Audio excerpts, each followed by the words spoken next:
Allahumma salli wa sallim ala nabiyyina Muhammad wa ala ali Muhammad. Kita mulakan dengan zikir pagi sedikit. Allahumma inna nas'aluka ilman nafi'a wa rizqan tayyiba wa amalan mutaqabbala.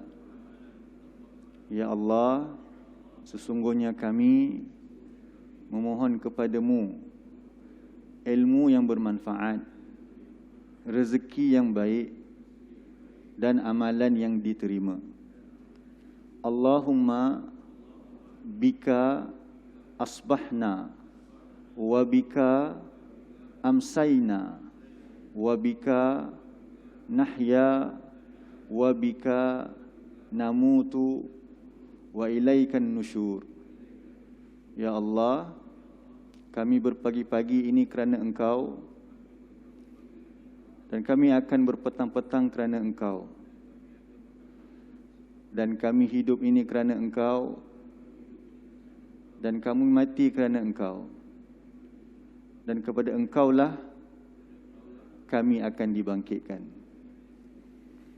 Yang saya hormati Tuan Pengerusi, Tuan Haji Jamaluddin, Ahli Jawatan Kuasa, Tuan-tuan Imam, Tuan-tuan Bilal, Ustaz-ustaz, Ustazah-ustazah, hadirin hadirat yang dikasihi sekalian, alhamdulillah, bersyukur kita kepada Allah Subhanahu Wa Taala kerana pada pagi ini dapat untuk kita bertemu lagi bagi menyambung kuliah tadabbur kita menerusi surah As-Sajdah. Ayat yang kita akan bincangkan pada hari ini ialah ayat yang ke-13 dan 14.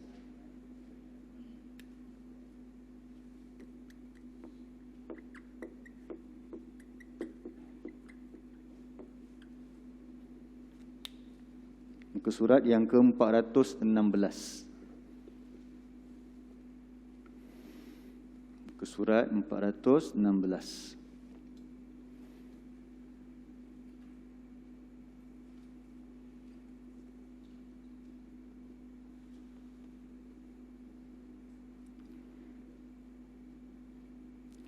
Kita baca dulu sama-sama. A'udzubillahi minasyaitonirrajim.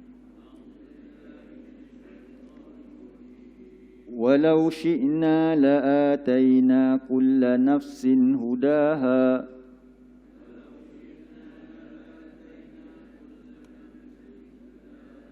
walakin haqqal qawlu minni la'amla'anna jahannama minal jinnati wan nasi ajma'in.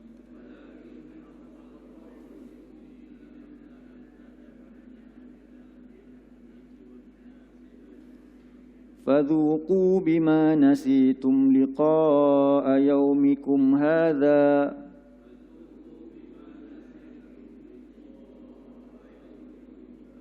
إنا نسيناكم وذوقوا عذاب الخلد بما كنتم تعملون.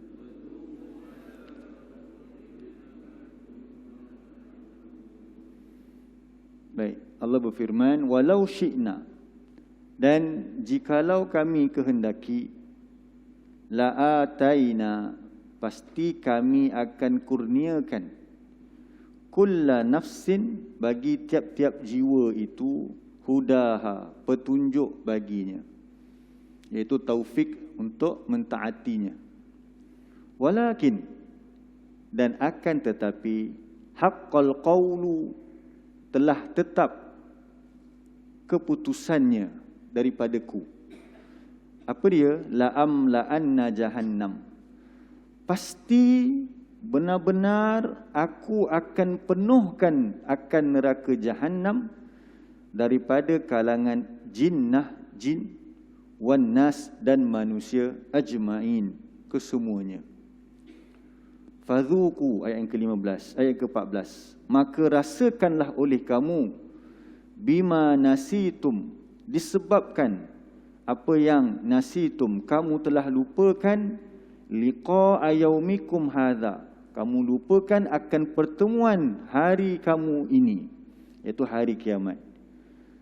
Inna nasinakum, pada hari ini iaitu pada hari kiamat, sesungguhnya kami juga melupakan kamu. Wa dzuqul azab khuldi, dan rasakanlah oleh kamu akan siksaan yang kekal. Bima kuntum ta'malun, disebabkan apa yang adalah kamu dahulu kamu lakukan atau kamu kerjakan. Baik. Jadi pada ayat ke-13 ini adalah satu peringatan kepada kita untuk kita menjadi hamba Allah yang sentiasa berwaspada dan berhati-hati. Sebab di sini Allah bagi tahu apa dia? Allah bagi tak pasti, tak tahu. Iaitu berupa petunjuk. Kita kadang-kadang terfikir kenapalah di Palestin tu berlakunya huru-hara, kemudian di Syria. Kenapa Allah tidak menjaga semuanya? Kita tanya begitu. Mungkin terfikir. Tapi sebagai seorang Muslim, dia tahu hakikat sebenar bila dia mempelajari Al-Quran. Kerana inilah dalilnya. Kalau Allah kehendaki untuk bagi semua orang petunjuk, Allah boleh buat. Sebab Allah boleh melakukan apa sahaja yang dia kehendaki. Tetapi di situ adanya kehendak Allah yang kita kena iman. Yang mana itu merupakan salah satu rukun iman kita. Apa dia salah satu rukun iman kita? Mempercayai ketetapan yang baik ataupun yang buruk. Mempercayai ketetapan yang baik ataupun yang buruk. Jadi contohnya kalau kita kata Palestin ditindas, itu satu yang buruk yang wajib kita imani kerana itu kehendak Allah. Jadi kita pun rasa hairan. Kenapa kita rasa hairan? Kita rasa hairan kerana keterbatasan ilmu kita. Allah melakukan apa sahaja, baik ia itu satu yang baik ataupun buruk, kesemuanya ada hikmah. Itu wajib kita imani. Semua yang Allah kehendaki berlaku itu pasti ada hikmah. Dan mungkin kita kadang-kadang tak terfikir hikmahnya apa. Jadi bila kita beriman, dia merungkai segala perasaan tak terfikir itu. Apa dia? Kita yakin bahawa pasti ada hikmah. Jadi bila kita nak memahami tentang kehendak, bila kita sebut kehendak ini, bahasa Arab antaranya ialah iradah. Al-iradah. Kehendak.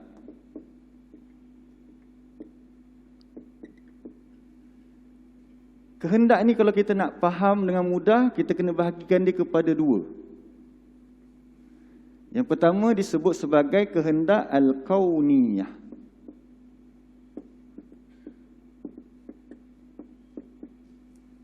Yang kedua disebut sebagai asy-syar'iyyah.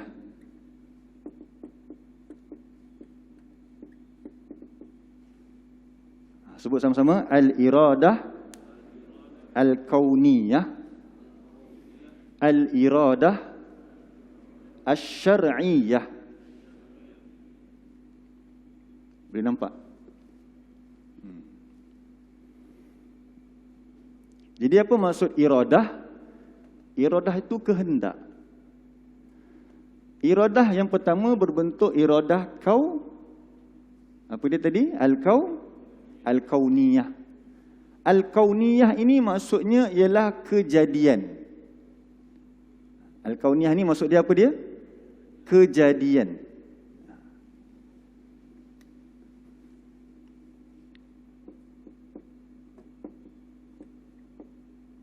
Kejadian.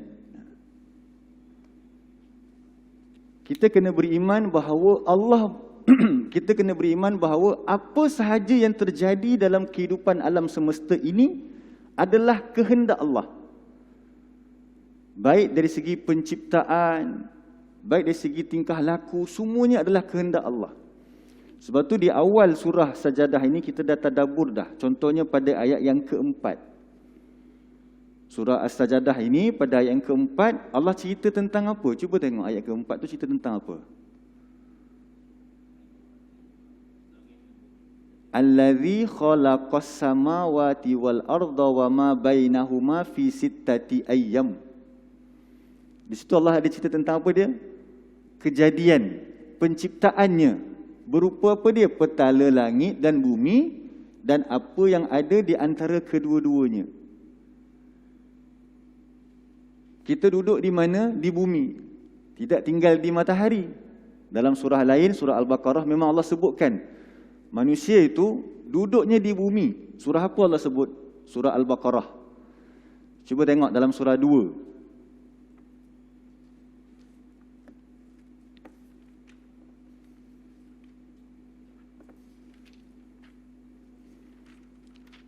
Ayat 36.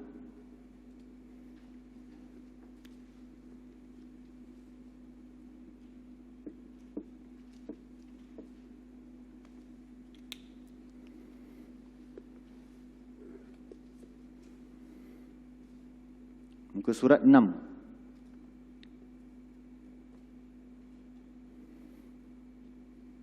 Muka surat 6.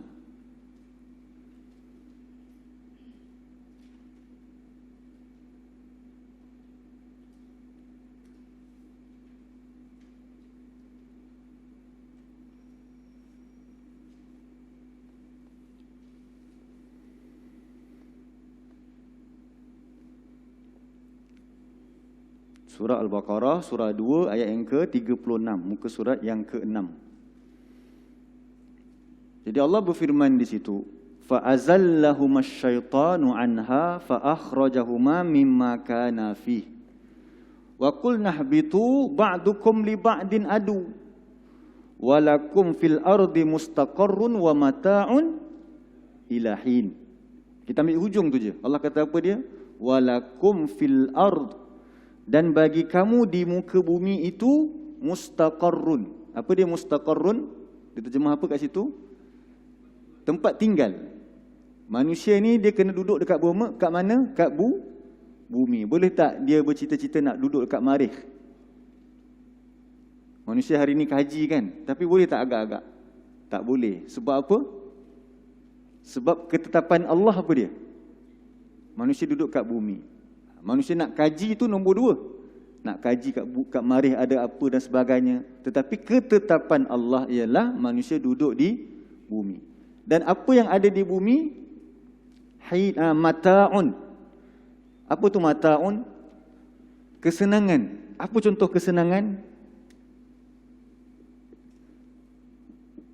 Sumber makanan.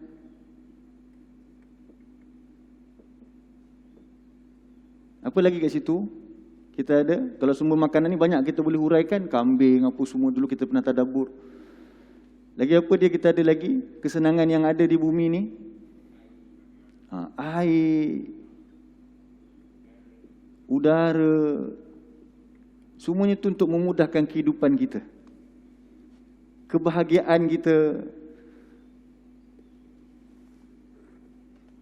Kalau kita nak bahagia, nak seronok, berapa orang je yang boleh naik ke, apa kita panggil, yang Syekh Mustafa naik tu dipanggil apa? Roket tu? Ke ISS kan? ISS betul tak? ISS. Berapa orang boleh berbahagia di ISS? Berapa orang saja dalam dunia ni kan? Tapi kalau kita nak berbahagia dengan anak-anak kita, mana kita pergi kalau kat Perak ni? Kat Cameron paling-paling. Seronok dah pergi Cameron. Tempat yang damai, yang sejuk, yang ada buah-buahan yang segar, kita pun bersama. Itu kesenangan. Ada orang dia mengembala kambing, bagi dia seronok mengembala kambing. Sebab apa? Bila dia lepaskan kambing, kambing dia kurus-kurus. Bila waktu petang nak bawa balik kambing dia, apa jadi kat perut kambing dia? Semua bulat-bulat, jalan pun lambat. Jadi dia rasa seronok. Tengok bela ayam, budak-budak tengok ayam. Kita baling makanan ayam, dia patuk semua sini, semua dia patuk. Membahagiakan. Itu contoh-contoh mudah lah. Semua tu berada di mana?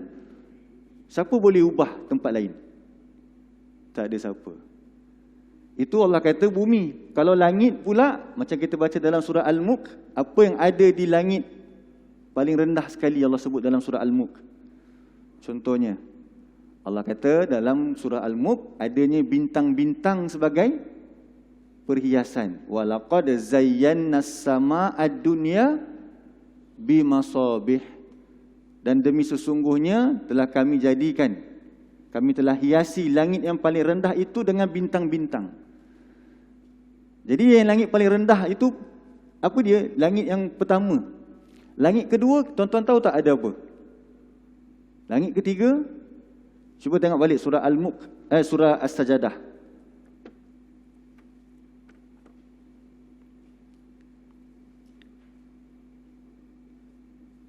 Tengok ayat yang kelima. Tengok balik surah As-Sajadah kita ayat yang kelima.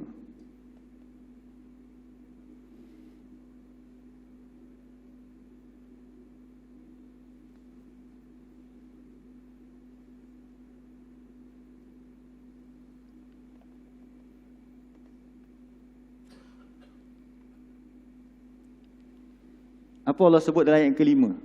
Surah As-Sajadah. Yudabbirul amra minas sama. Apa terjemahan dia? Buka balik surah As-Sajadah, muka surah 415. Allah lah yang menguruskan, yang mentadbir. Apa dia? Semua urusan dari mana? Dari langit. Dan langit kita tahu ada berapa lapisan? 7. Yang Allah cerita dalam Al-Quran tentang urusan yang di langit ialah langit paling rendah aja kepada kita. Iaitu apa dia? Tentang bintang-bintang yang Allah hiasi itu. Langit kedua bagaimana? Kita tak tahu. Tetapi ada juga diceritakan oleh Nabi, contohnya macam kita punya pertemuan yang terakhir. Kita cerita bagaimana di saat orang-orang yang diambil nyawanya, mana pergi dia? Lepas dia ambil nyawa tu, kita ingat lagi tak ceritanya? Bukan cerita ni, hadis Nabi. Bila malaikat maut mengambil nyawa kita, kemudian apa jadi? Ada dua kelompok manusia kan? Tapi kedua-duanya nak bawa ke mana? Naik ke langit. Itu ketetapan siapa? Yang Nabi cerita itu. Ketetapan Allah. Semua orang yang dicabut nyawa akan dibawa ke langit. Cuma ketetapan Allah apa dia? Orang yang ingkar kepadanya tak dibuka pintu langit. Allah tak nak buka. Lalu dia dicampak balik ke dalam bumi ini dalam keadaan hina. Tapi untuk orang beriman, dia dibawa ke langit pertama, kedua, ketiga, keempat. Nampak? Di situ ada urusan. Itu je, sekadar itu saja yang kita tahu. Tapi yang kita boleh nampak secara zahir ialah yang langit yang paling rendah ini. Jadi semua yang terjadi, kita menyerap oksigen dalam udara, dalam badan kita ini dengan kadar berapa persen dan sebagainya, itu semua ketetapan Allah. Kita baca surah An-Nahl, Allah ceritakan bagaimana kapal boleh berlayar di atas lautan. Yang kita belajar di sekolah, teori-teori Archimedes dan sebagainya, teori apungan. Semua itu adalah ketetapan Allah. Kalau Allah tak tetapkan, dia tak jadi begitu. Itu namanya iradah apa? Itu iradah kauniyah. Apa sahaja yang terjadi, hatta perkara baik dan buruk yang terjadi di antara manusia yang buat. Berlaku penindasan di Palestin itu, siapa yang tetapkan? Itu Allah yang tetapkan juga. Itu semua disebut apa dia? Iradah kauniyah. Kauniyah ni apa dia? Kejadian apa sahaja. Baik yang baik ataupun yang buruk. Manakala iradah syar'iyah pula apa dia? Iradah syar'iyah pula daripada perkataan syarak lah. Kan syar'iyah daripada perkataan apa? Syarak. Syarak ni apa dia? Jalan yang Allah telah tetapkan untuk kita laksanakan sebagai hamba. Jadi kalau kita lihat balik kepada kejadian manusia yang kita pernah bincang dalam surah As-Sajadah pada ayat yang cuba tengok. Ayat yang ke-9. Ayat yang ke-9. Allah jadikan bagi kamu ini pendengaran. Lagi apa dia? Cuba ingat balik. Apa yang Allah jadikan bagi manusia? Pendengaran, penglihatan dan juga hati. Bila Allah cipta manusia, manusia akan disiapkan dengan pakej ini. Apa dia? Pendengaran, penglihatan dan juga hati. Habis Ustaz, tangan apa semua? Ni yang paling besar sekali, yang paling utama. Ini iradah apa dia? Kauniyah. Kita masih lagi iradah kauniyah. Haiwan ada tak pendengaran? Penglihatan? Akal ataupun hati dia ada tak? Dia tak ada. Tengok, Allah berkehendak untuk menciptakan apa sahaja makhluk, tapi ada makhluk yang Allah berikan di hati ataupun akal. Sekarang kita tanya diri kita balik. Apa fungsi Allah ciptakan hati ataupun akal kita ini? Untuk berfikir. Berfikir itu maksudnya apa dia? Membuat keputusan. Jadi iradah kauniyah bagi manusia ialah Allah ciptakan satu jenis makhluk yang dia boleh membuat keputusan. Dia boleh membuat pilihan. Jadi pilihan yang Allah bagi itu pula disebut sebagai iradah syar'iyah. Pilihan yang Allah bagi untuk dia pilih itu, yang itu namanya iradah syar'iyah. Saya bagi contoh mudah dulu. Walillahil masalul a'la. Bagi Allah contoh yang lebih tinggi, tapi ini contoh nak bagi kita berfikir. Macam di rumah. Siapa yang tetapkan, tuan-tuan dan puan sekalian, yang di rumah tuan-tuan tu, siapa yang tetapkan almari yang tinggi tu mesti duduk dekat sudut sana? Tuan Haji Jamaluddin ke puan? Kalau Tuan Haji, siapa yang tetapkan tu? Orang rumah, kita kata kan. Dia tetapkan, dia nak dekat situ, dia kata. Boleh tak orang rumah kita letakkan kipas ke apa ke dekat tempat-tempat yang dia buat dah cantik, datang orang lain datang ke rumah dia, petikaikan. Kenapa kamu letak kipas kat sini? Boleh tak orang tu kata, suka hati saya lah nak letak kat mana pun. Boleh tak begitu? Boleh tak? Boleh kan? Yang itu contoh, kalau kita katalah nak bagi contoh tadi, itu iradah kauniyah. Tapi kalau dia kata macam ni, bang, saya nak abang beli benda tu. Abang beli benda tu. Beli almari tu. Saya nak almari tersebut. Itu apa dia? Suruhan. Bila kita buat, apa perasaan isteri kita? Seronok kan? Itu juga kehendak tak? Itu juga kehendak atau tidak? Kehendak dia menyuruh kita. Kehendak dia menyuruh kita. Minta tolong dekat kita. Pergi tolong belikan. Man, mak hari ini mak nak masak ikan keli. Ikan keli masak apa? Masak lemak. Itu kehendak kauniyah dia. Dia nak masak macam mana. Tapi dia kata kat Man, kau pergi belikan ikan keli tu. Itu kehendak syariah. Bukan nak bagi tahu sama dengan Allah. Laisa kamitslihi syai'. Tapi nak bagi contoh. Itu kehendak. Kan ada dua. Dia nak buat apa saja suka hati dia. Tetapi dia juga berkehendak untuk menyuruh kita. So ada dua tak kehendak kat situ? Satu kehendak yang dia nak untuk membuat. Satu lagi kehendak dia untuk apa dia? Menyuruh. Kan ada dua kehendak kat situ. Tapi kedua-duanya kehendaklah. Begitu juga dengan Allah. Walillahil masalul a'la. Allah mencipta segala-galanya. Allah nak jadikan udara sebanyak itu, sebanyak ini. Allah nak jadikan manusia dalam keadaan dia boleh mendengar, dia ada hati. Itu iradah kauniyah.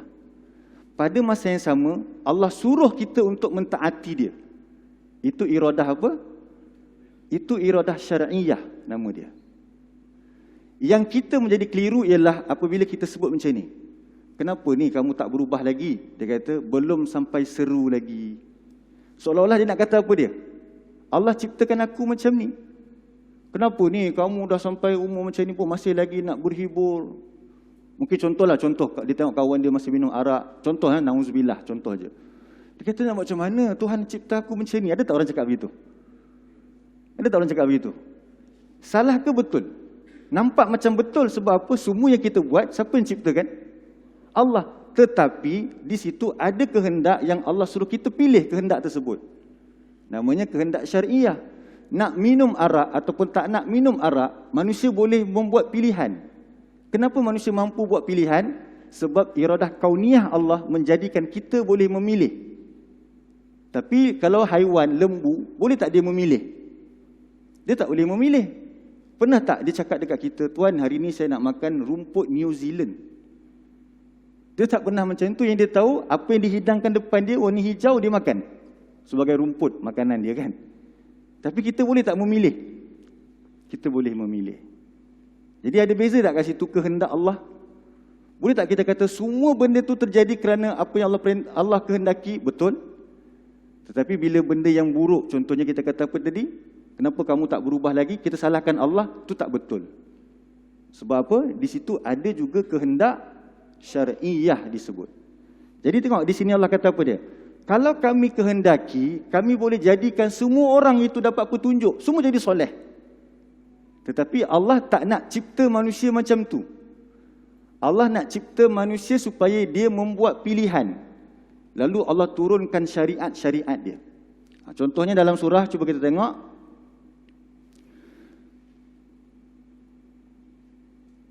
Surah 4. Ayat 26.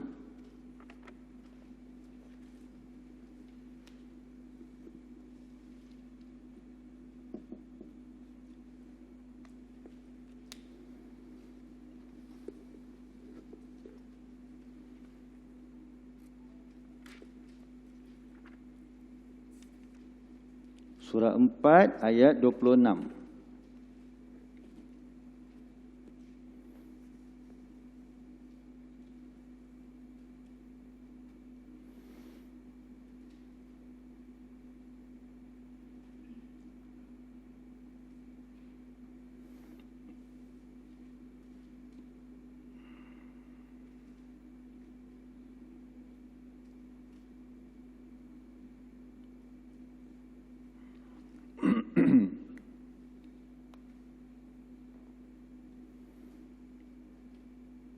Muka surat 82.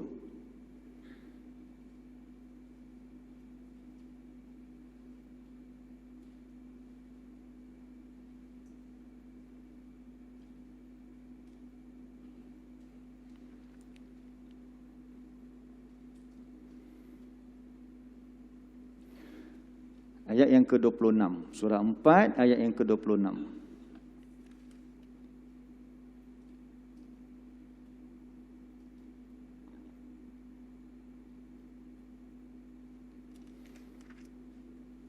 Jadi Allah berfirman, yuridullahu liyubayyina lakum. Tu yuridu tu lah perkataan iradah tu. Arada yuridu iradatan. Jadi Allah mengkehendaki untuk menjelaskan bagi kamu. Apa dia? Syariat ini. Kehendak dia, syariat. Tengok terjemahan dia kata apa? Dalam kurungan dia kata apa? Dalam terjemahan. Allah hendak menerangkan, dia bagi tahu dalam kurungan untuk mudah kita faham. Apa yang Allah kehendak kat sini? Iaitu nak menjelaskan syariat. Itulah dia kehendak apa? Syar'iyah. Itu juga kehendak Allah. Allah nak kita buat apa yang dia suruh. Tetapi dalam keadaan manusia itu, bukan dia buat dalam keadaan ketetapan yang telah ditetapkan. Tetapi dalam keadaan dia boleh memilih nak buat ke tidak. Itulah kejadian manusia. Hebat, luar biasa. Dia boleh membuat pilihan. Dia lebih hebat daripada komputer manusia ni. Jadi Allah kata, Allah kehendaki untuk menjelaskan syariat